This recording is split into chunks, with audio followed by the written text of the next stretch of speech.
This car makes a dirty noise that a modern OPF car stands no chance of competing with.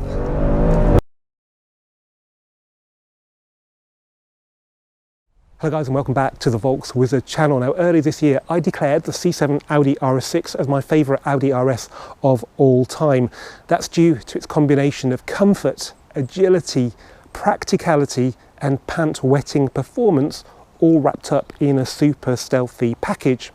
For sure, the newer C8 model RS6, which arrived in 2019, has moved things on in many areas.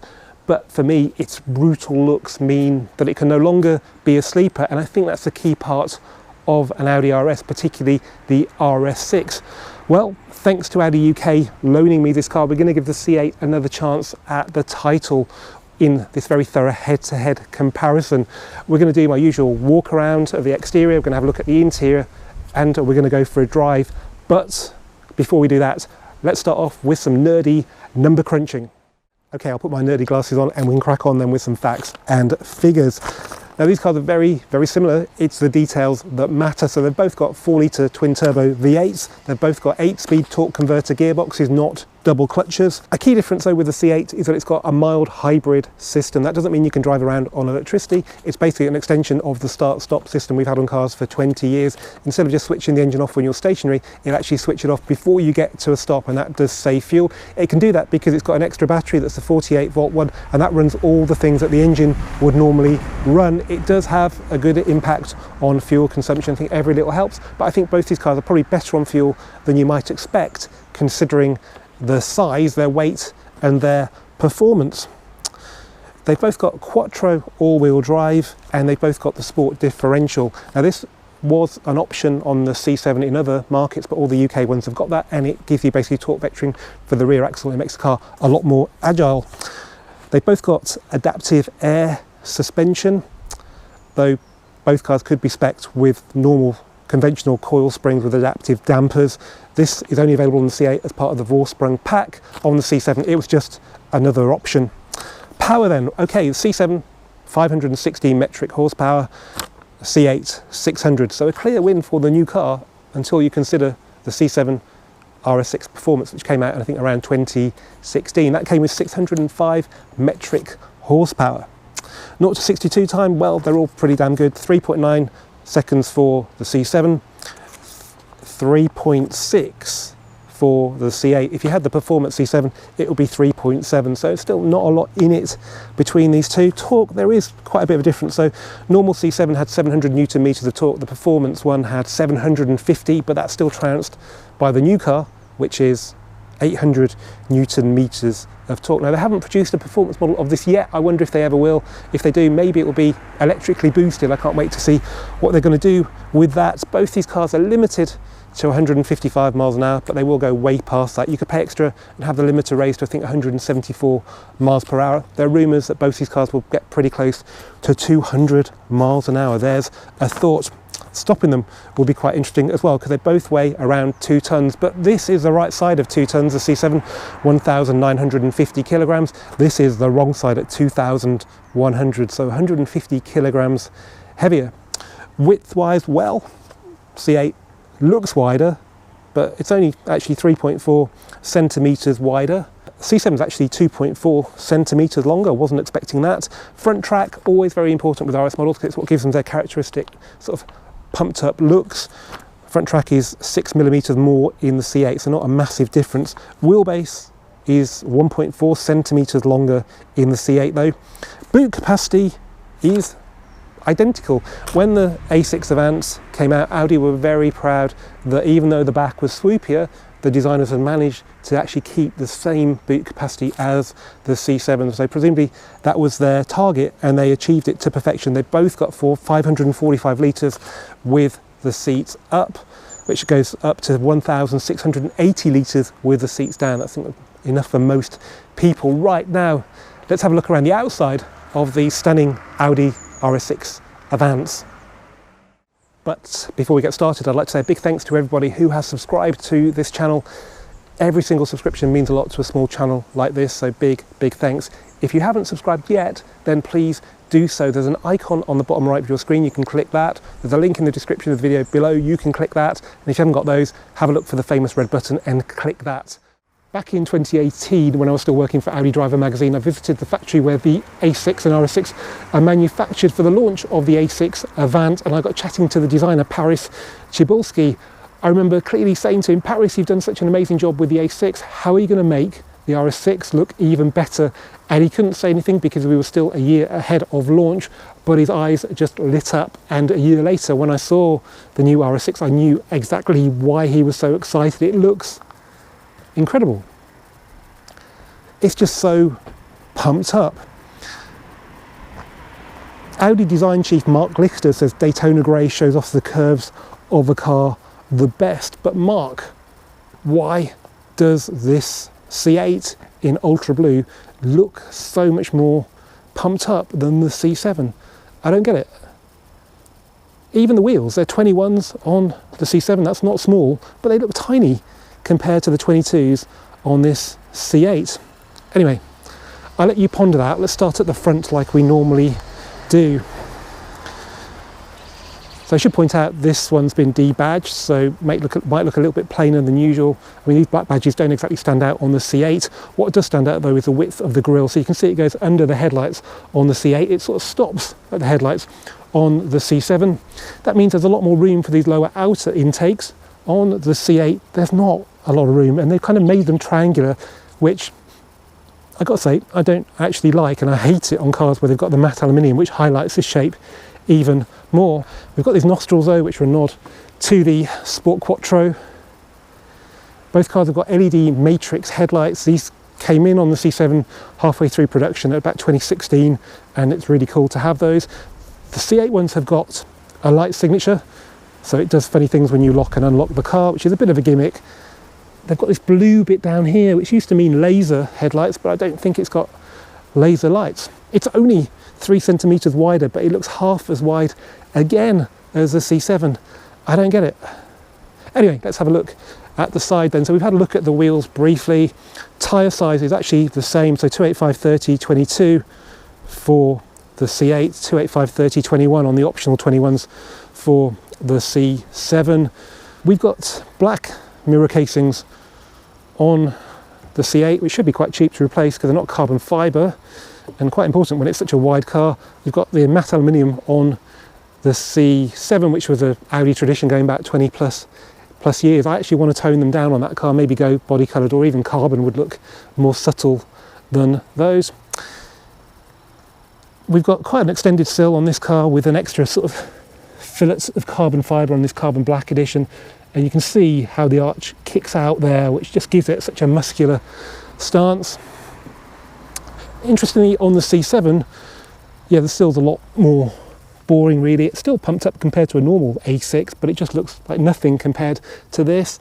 Same for the rear door and the way the arch kicks out. I never thought this would look like a narrow car, but right now it does.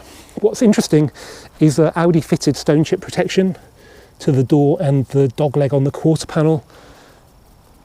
This C8 does not have that, and you can see by the dirt that's been flicked up from that very sticky outy front tyre that might be a problem as the cars age. If you've ever owned a 911, you'll know what happens around here.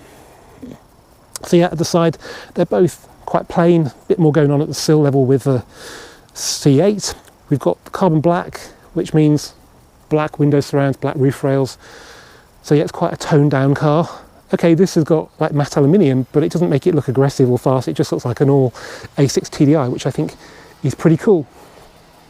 At the back then, well, this is an interesting addition to the C8. It's probably for aero purposes.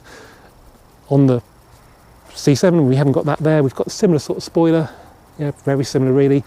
Doesn't look particularly different to a normal A6 maybe. Above the bumper, it's standard A6 on both of them. Below, it's quite different. Now, they've both got the sports exhaust, which means they've got black exhaust tips. A big difference with the C7 is that they are literally just tips kind of bolted to the bumper, and the exhaust tips are in there.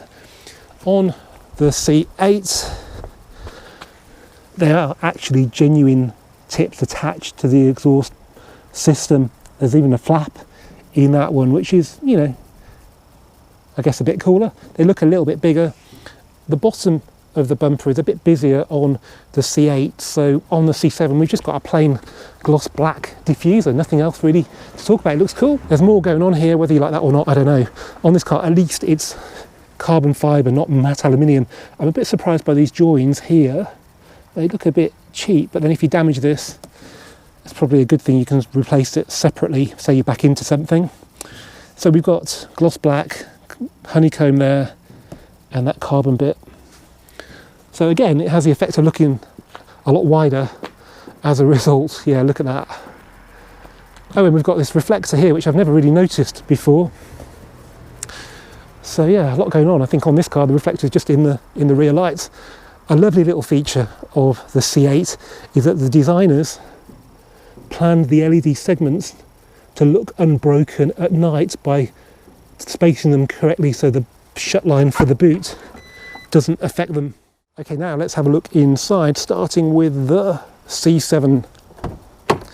So this was a good era of Audi interiors, and it's done 78,000 miles, which isn't something you often see in reviews. You don't know what the cars look like later down the line. Well, look at it, it looks pretty damn good to my eyes.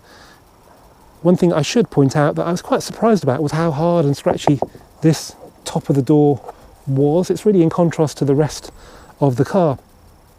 And it's really in contrast to the C8, so all this talk about Audi downgrading interiors, not true here. Look at that.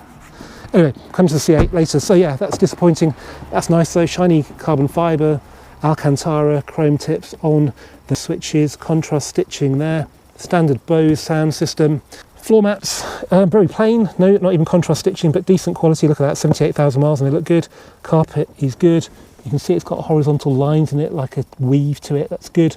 Stainless pedals, aluminium tips on the seat adjusters, four-way lumbar, contrast stitching on the hexagonal pattern there, RS6 embossed in the seat. And they're called Super Sport seats, but they're not overly sporty, but at least they have these bits here. Let's just have a look at the C8. So yeah, they don't really even have those bits there. It's a little bit of a softer version of that seat. I mean, it doesn't really look sporty at all now. It's lost those bits. It's only got RS in there, not RS6, which I don't personally like. Stitching is the same, but they've just changed it a bit so it doesn't look like a normal hexagon. Same sort of tips on there. Four-way lumbar looks a bit more modern.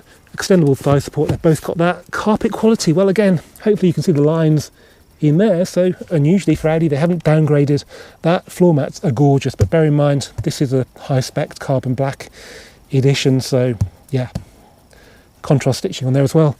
Illuminated sill covers on both of them. Full matte aluminium switches, so yeah, they have had some budget on this car, but it is an expensive car. Matte carbon with a texture to it, that is beautiful. I'm glad they kind of moved things on a bit because that shiny carbon's getting a bit boring. I am struggling with that door, but I don't know if it's me as yet. Okay, let's get in the C7. Shock horror, we don't have a digital cockpit. We have a good digital bit in the middle there. Or if you have the night vision option, it displays in there really coolly. I was admiring the lovely 3D badge on there that says RS6. I just like normal gauges. I do not miss virtual cockpit when I do not have it. We've got a head-up display on this car. As you can see, hopefully it's got speed there. I actually updated this car last night to Apple CarPlay because I thought it would give it a bit more of a competition for the C8 if it at least had that. So it's not touch. You can try it, but it doesn't touch. It doesn't work with touch, but it still works. So that's pretty cool. Okay, the nav's, you know, pretty clunky. It's generally pretty clunky. I prefer touchscreen to this. I know in some modern cars like BMWs you can have touchscreen and the MMI control or whatever they call it, iDrive, but it's all right. Start button, nice bit of theatre. They've kept a button there for the volume of the stereo, which is actually quite nice to have. Look at that gear knob, hardly any wear on it, RS logo on there, and a leather gaiter, contrast stitching. Really nice climate control panel there, really adds to the quality feel of the dash. We've got this sort of multimedia system here, which takes SD cards, and you can play CDs as well. Carbon fibre in here. Dash top, it's okay, you know, it's not amazing, but this was quite a cheap car, 80 grand I think when it was new. And in here you can put your smartphone, connect it there. There's more storage here, all cup holders. It's nice. Cruise control down there, paddles which are quite big and maybe even have a bit of metal on them. A normal headlight switch rather than the one on the C8 which doesn't have a knob. We'll just have a quick look in the back before we go and have a look at the C8. So I'm not going to get in and dirty it, but there's enough room there for 3 adults. And we have the same level of quality on the back door cards, that's good. Okay, we'll come back to the boot in a second. Let's just have a look at the cockpits on the C8. So yeah, check out that, fully aluminium switches. Nice touch, and that's really nice as well. Got memory seats like on the C7, and a bit of aluminium there. Is that plastic? I don't know. Love this though. So we've got real leather. It could well be with a stitch there, a proper stitch. That looks so much better than the C7. I wasn't expecting that. The seats though, really don't look special at all. We do have the Alcantara on the steering wheel and the gear shifter, which is really quite nice. I wasn't expecting that. Floor mats, yeah, as I mentioned earlier, they're really quite nice. But you can get them for a C7 if you pay a bit more, I'm sure. So yeah, let's get in then, make these floor mats dirty. Okay, so actually this virtual cockpit looks just like the one in the normal setup in the C7. And it does start out quite loudly. Mind you, the boot is open. Okay, down here then, it's quite different. We haven't got climate control panel, we've got this separate display, and this was pretty controversial when the C8 came out. It was, I think, the first time, maybe the A8 had done it just before, but it wasn't as controversial as in the Golf 8 because it's on a separate screen. So yeah, it didn't seem to really have had the bad press of the Mark 8 Golf. And it's pretty cool, you can slide up and down. The big difference over the Golf is that it's got haptic feedback, so you can feel it vibrating when you press something. That kind of confirms that it's acknowledged what you want it to do. So that's really quite cool.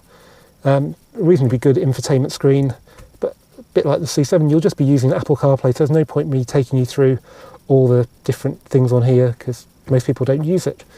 Dash top, it's really, really nice, and I'm not sure if this goes to the entry level RS6, but you can't really argue with the perceived quality of the cabin. Whether it will wear as well as the C7 over time, I don't know. There's quite a few coming up for sale, but they haven't done anything like 75,000 miles now. They're 2 years old. On the C7, if you want to change the driving modes, it's really fiddly. You have to go in the MMI. On this, you've got Drive Select, but most importantly, you've got the RS1 and RS2 buttons, which relates to this button here, and you've got the RS runway display as well. Same cruise stalk. It's not adaptive on this one, I believe, so it's just traditional cruise control, which is a bit disappointing, but I think that's down to the lack of semiconductors. Likewise, neither car has got a sunroof, but popular options. So again, semiconductors, probably the reason why this one hasn't. This is really nice, similar sort of sprung cup holders, but this just feels beautiful, this piano black. So yeah, I'm surprised really that Audi have managed to increase at least the perceived quality feel of the C8. Yeah, it's really nice. Okay, let's have a look in the back. Okay, I think it's just where I've got the seats that this looks much less commodious than the back of, much more commodious than the back of the C7, but it's, yeah, more of the same really. Again, we've got the embossed seats here, we've got ambient lighting just under there, and we've got the same level of quality at the back as the front, which is always a good thing. Why Volkswagen seem to insist on downgrading the back door cards, I do not know. Okay, we'll have a look under the bonnet in a sec. Let's just have a look at the boots. So 565 litres, is it? Same on both cars. This is pretty cool, the way the cover comes down. with the tailgate, and it's got a powered tailgate, which is an option I believe on C7. But yeah, loads of room, luggage net down there. You can fold the seats down by pulling that. Let's see how the C8 there is. Yeah, it looks pretty similar, doesn't it? Same lever there, nice little LED light there. Under here, same sort of thing, another tray. And again, a powered tailgate with another switch there, so you can actually lock the car with it as well, which, yeah, you can't do on that. You have to lock it separately. That's quite a nice touch. So let's see what happens with that. Why doesn't the parcel shelf come down as well?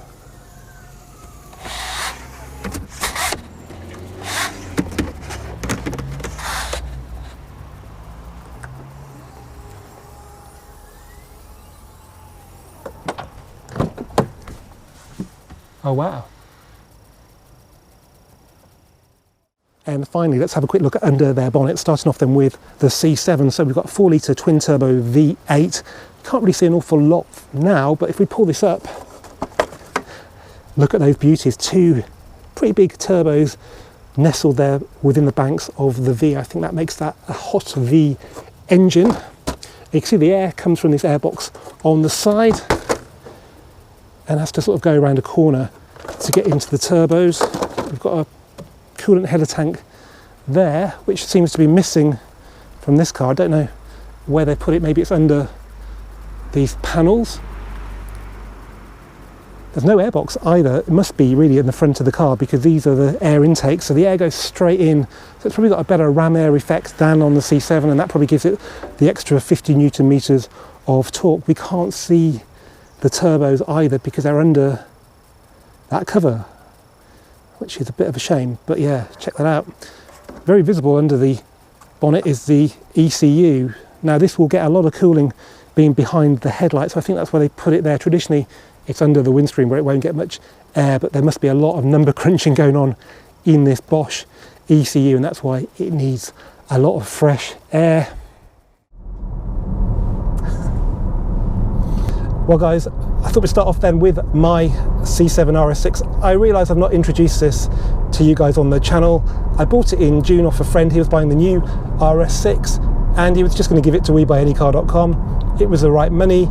I didn't really plan to keep it, but then I drove it and I liked it so much, that's what I did. And now the weather's changing, the Boxster kind of doesn't get used an awful lot, and this is the perfect sort of daily drive. Well, apart from the sort of 20 to something fuel consumption, which is way worse than the Boxster, but it's a lot more practical car. It's super comfortable in comfort mode, which we're in on this air suspension. Lots of torque converter gearbox as well, which is super smooth. So it aces the comfort side of things, but can it be fun to drive? Well, let's find out. Now, to equalise things, I'm just going to stick it straight into dynamic mode. You can mix and match as usual, and dynamic mode probably isn't the best thing to do. Let's just see what it's set up as an individual. So yeah, we don't have dynamic steering, which is a good thing, because that does sort of ruin the feel, and it's actually got quite a nice steering feel this, and you do need that with such a heavy car if you're going to chuck it around corners. So let's just go into dynamic then. So suspension as hard as possible, a bit more steering weight, a bit more throttle response, a lot more noise. This car makes a dirty noise that a modern OPF car stands no chance of competing with.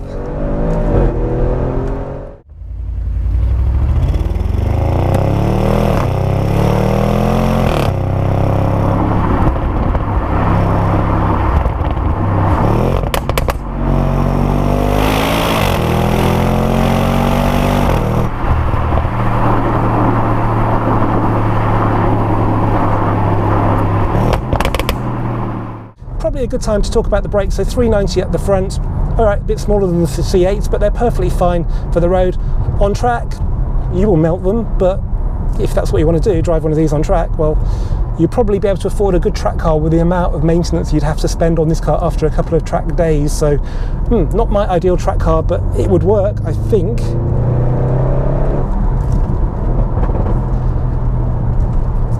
So, It's big, but roads can be big enough for it in the UK.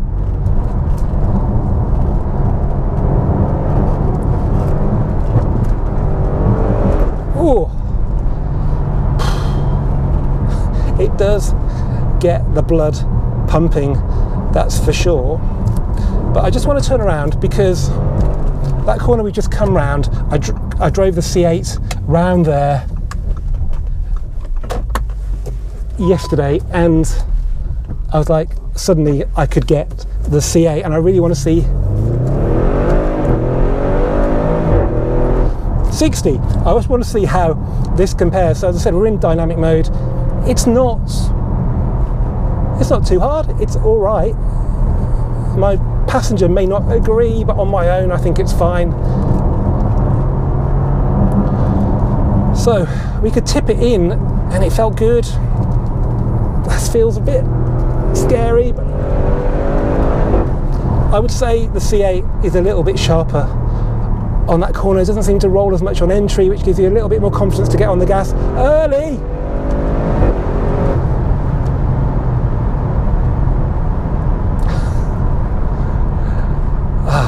Geez, I think we better stop now and go and drive the C8.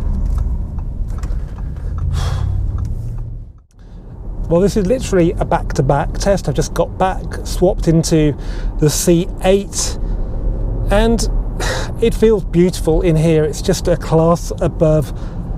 I love the way they've made it sort of button free, but it doesn't feel Spartan. It doesn't feel cheap.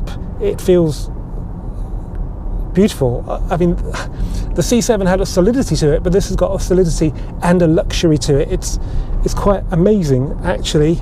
I'm not a big fan of the seats, but I think when it comes to the dashboard, there's just so much to see. You've got the leather on the dash top, you've got the carbon here, we've got the Alcantara sections as well, we've got this glossy piano black and these beautiful screens. They look high quality. They've got the haptic feedback, so they vibrate every time you touch them.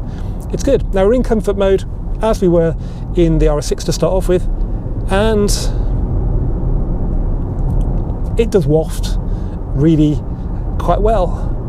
One thing I've noticed, whichever mode you're in, the C7 throbs a bit more. I know that's probably a strange thing. You may not have heard that in a review before, but you can feel the V8, and in this car it's actually subdued. It's there, and you can certainly hear it, but it doesn't sort of have this ever so slight vibration all the way through the chassis and up the seat back.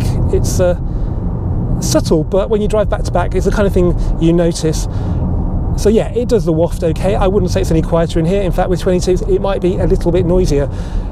Let's put it in dynamic anyway and see what it sounds like.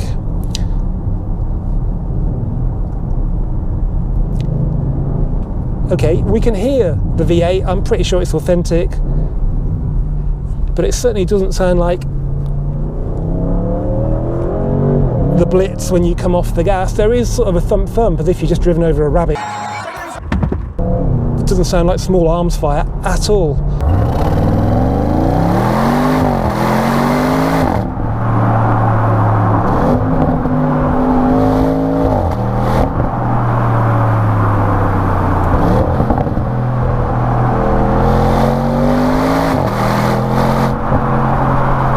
It's all right though, and it's real, but those pre-OPF cars, they really are the best when it comes to sound. We have a La Concorde moment when it comes to car sound. When it comes to chassis though, I am not so sure. It's really weird actually, this, because it's got an Alcantara steering wheel, it's got Alcantara on the shifter. Generally that's only on cars that have got pretty good steering feel, like say Porsches and cars like that. On this car it feels a little bit glassy. I'm not sure what they've done, but it doesn't really give you the connection with the road surface. I can feel sort of very fine imperfections in the road. In the other RS6 or C7, in this they're not there, but it's not really a problem because you know it's got loads of grip, so you don't really need to be keyed into the chassis. But we'll do what we did before and turn around and do that corner again and see if I was imagining it or not. That was rear traffic assist, being a bit premature. Part of the city pack. Okay, so definitely in dynamic mode. Yeah, it's not as night and day obvious in this car. I think it's a little bit more usable. I don't know if I'd actually mix and match. Not if I'm driving on my own anyway. It's pretty... It's all right. We'll see how it handles the approach to this corner, which has got a bit of a hollow in it. So we're doing 60 miles an hour. No, it's all right.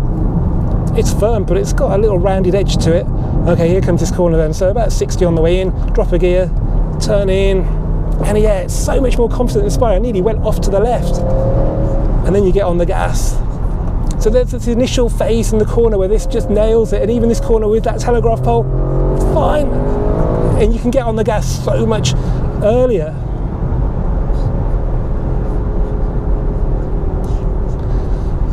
So it's incredible what they've done with pretty much the same ingredients with the C8. It's just, I mean, yeah. Would I track it? Well, it'll be a lot better on track. I think with the ceramics and unlimited supply of tyres, it would be a pretty decent track car actually, but I think it's more about what it's like on the road, and really the difference isn't that massive. It's much better going around corners, but the C7's still pretty good.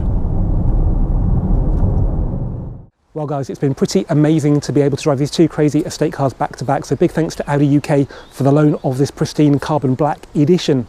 So do I prefer it over my trusty C7? Well, there's 6 years between these two cars, and Audi don't seem to have wasted any of that in developing the C8 chassis. In dynamic mode, it's not only more comfortable than the C7 in dynamic mode, it also goes around corners better. And I'm a big fan of chassis. I know these cars have got big power, but you can't really use that very often. You can enjoy a chassis on a regular basis, but can I enjoy it enough to make up for its looks, which are bound to attract the wrong kind of interest one way or the other? I'm not so sure, because okay, you can enjoy corners within the law, but if you've got a passenger, if you've got stuff in the boot, because you do carry stuff, there's not going to be an awful lot of times when you're going to be able to throw a 2-ton car, 2-metre wide car as well, around on the country road. And all that time you're driving it, you might get unwanted attention because of the way this car looks. It looks amazing, but I'm afraid for the UK, it almost looks too good. The C7's still pretty good in corners, but in this stealthy spec, with a little addition under the GB sticker, for me, it's the perfect RS. I don't attract boy racers. I don't really have to worry too much about having it on my driver because it just blends in with every other great Audi estate. So which one's the winner then? Well, I think it's fair to call it an honourable draw. As ever guys, thanks for watching this Volks Wizard video. If you've enjoyed it, please give it a thumbs up, keep subscribing, keep commenting, and I'll see you for the next one very soon.